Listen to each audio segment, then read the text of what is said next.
Bonjour à tous et bienvenue dans ce nouvel épisode des tutos d'ITV. Aujourd'hui, on va vous présenter comment identifier une suspente que vous pourriez avoir à remplacer par exemple.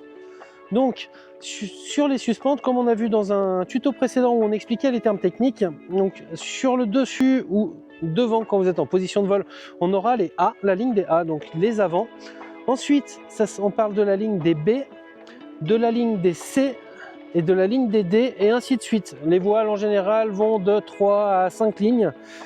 Puis en bas nous avons les freins, le frein principal et la commande de TST du bout d'aile. Donc pour identifier une suspente, on va d'abord appeler la lettre de la ligne. Donc si on a une suspente sur les avants, ça sera une A, donc A, B, C ou D, ou F pour les freins, ou TST, on l'appelle TST tout court. Ensuite, donc une fois qu'on a identifié la ligne, on va identifier l'étage de la suspente. Donc là, on a les suspentes basses, ensuite au-dessus, on a les suspentes intermédiaires et les suspentes hautes qui sont reliées à la voile.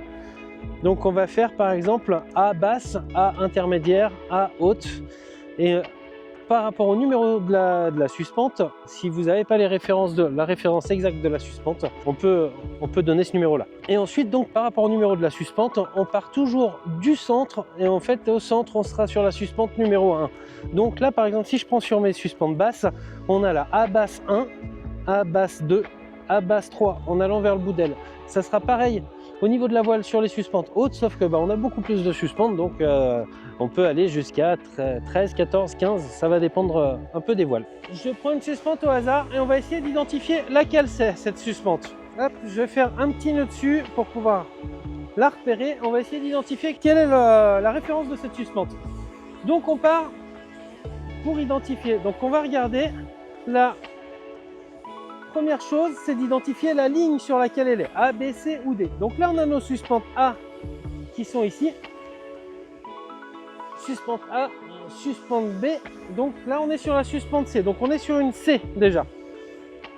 On est sur une C. Ensuite, on va identifier l'étage sur laquelle elle est. Donc là, on a les suspentes hautes. Là, on a les suspentes intermédiaires. Et là, on a les suspentes basses. Donc on voit que mon nœud est sur la suspente intermédiaire. Ça sera la suspente C intermédiaire. Maintenant, on va déterminer le numéro. Donc sur les étages des intermédiaires, on va regarder combien on a d'intermédiaires qui sont avant. Donc là, on va compter. On va partir du centre de la voile. Donc là, on oublie les suspentes hautes. Pour ça, on va compter que les intermédiaires. On a notre centre de la voile. Donc là, on a l'intermédiaire 1, l'intermédiaire 2. Et donc, on est sur l'intermédiaire 3. Donc, cette suspente-là, ça sera donc la suspente C intermédiaire numéro 3. La C inter 3. Ensuite, au niveau des freins, ça fonctionne exactement de la même manière.